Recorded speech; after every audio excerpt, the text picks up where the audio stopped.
we are going to begin with a new lesson in maths, that is negative numbers and integers. Right? Now, many a times it happens from class 1, you have been doing subtraction where from a bigger number we subtract a smaller number. Like from 15, if I ask you to subtract 6, you will easily be able to get the answer as 9. If from 6 you are asked to subtract 2, you will easily get the answer as 4.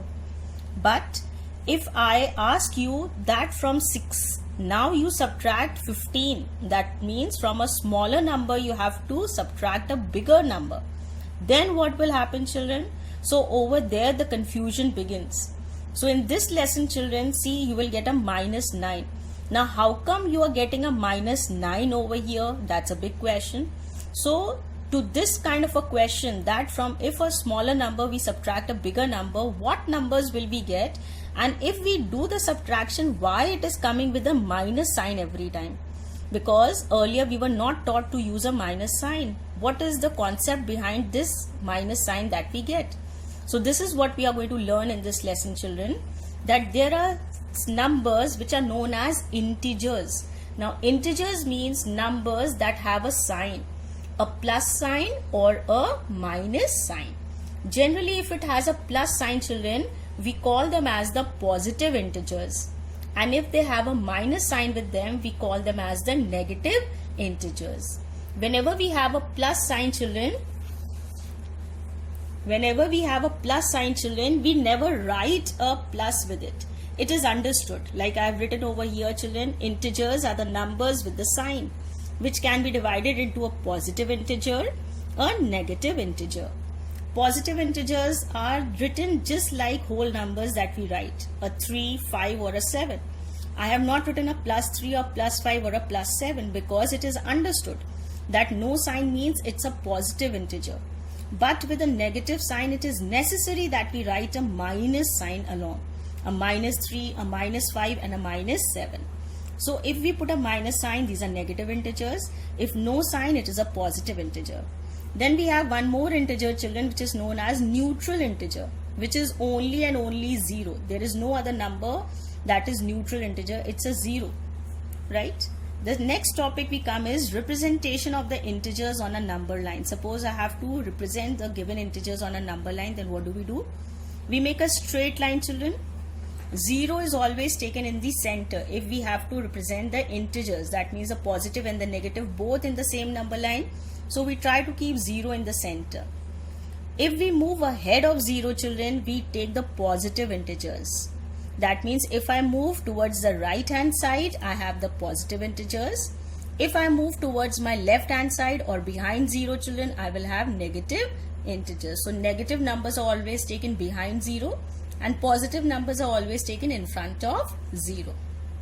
Now another thing, children, from 0 if we are moving ahead, you know very well that 2 is bigger than 1. 3 is bigger than 2. 4 is bigger than 3.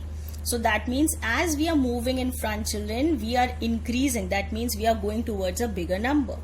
But when we are going back, children, something opposite happens. That means a minus 1 is bigger than minus 2. A minus 2 is bigger than minus 3.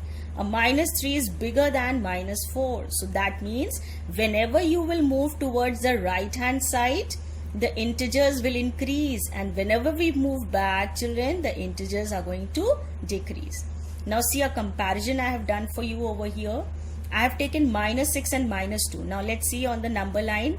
A minus 6 will be behind minus 5 somewhere here, and a minus 2 is here. That means if I compare the position of both the numbers, my minus 2 is in front than minus 6, which will be behind minus 5. So that means minus 2 is greater than minus 6. A next comparison, minus 4 and 0. Right? Now 0 is quite ahead of minus 4. That means 0 is bigger than minus 4. Similarly, if I come to the positive integers, children, 6 is greater than 2 and 4 is greater than 0. Why? Because 6 is ahead of 2 as well as 4 is ahead of 0. So this thing has to be kept in mind, children. Very important step. Next topic is arranging the integers in ascending or descending order. What do? We simply make the number line. Now one thing more to be kept in mind, when we make a number line, children, see that the distance between the numbers is equidistant. That means you leave the same distance in between the different digits. Okay. Now this I have taken from your book. I have taken question number 2, the second one. You had to arrange these integers on a number line. So I have made the number line. Then with the help of dots, I have represented all these numbers on the number line. And then if I have to arrange them in ascending order or in descending order, I can easily arrange. Moving towards this side, my numbers are increasing, and when I'm moving at the back, my numbers are decreasing. Now there are two properties of addition and subtraction that we see. Suppose we are adding two integers that have a positive sign, children. You simply add them and we put a plus sign with the answer. Now again, there is no need to write a plus sign. This is just for you to acknowledge and know that how do we write it. If both the integers are negative, we still add them. Very important. We still add them and the sign is put as negative.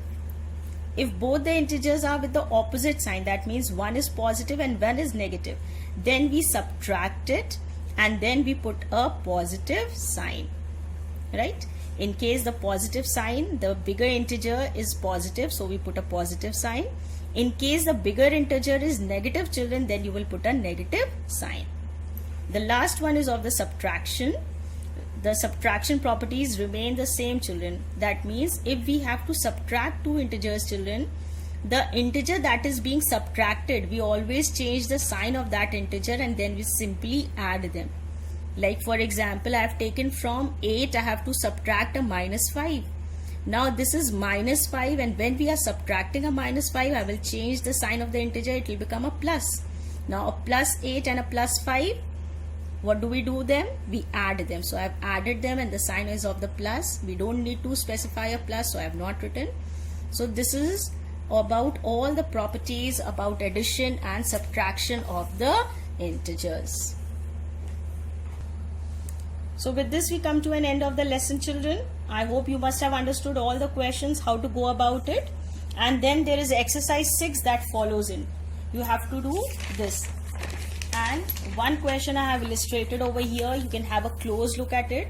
This is from exercise 6 that I have taken question number 4. I had to add. The question was adding. That is 13 and 15 were to be added together. See, answer is 28. Then in the second part we had a minus 13 and 15. Now opposite signs, when we are adding, what do? We subtract. So I have subtracted and the sign is of the bigger value, so it's a plus 2. In the third part we have 13 and minus 15. Now again opposite signs, children, we are going to do subtraction and the sign of the bigger value, so it's a minus 2. Then minus 13 and minus 15, both are having the negative sign, so we are again going to add them and again the sign is the negative one. Similarly, there is question number 7 in your books, children. Subtract. Minus 123 is to be subtracted from 453. So we write 453 in front, then minus, and then the integer, that is minus 123. Now when we are subtracting, I told you, children, we will change the sign of the value that is being subtracted, so it becomes minus 123 becomes a plus, and we add them. Similarly, you can see this one also, children. I have changed the sign and then we have done the operation. Plus minus was minus, so I have subtracted it and the sign of the bigger value, and this is the last one. So I hope you have got it very clear. Thank you and have a wonderful day ahead.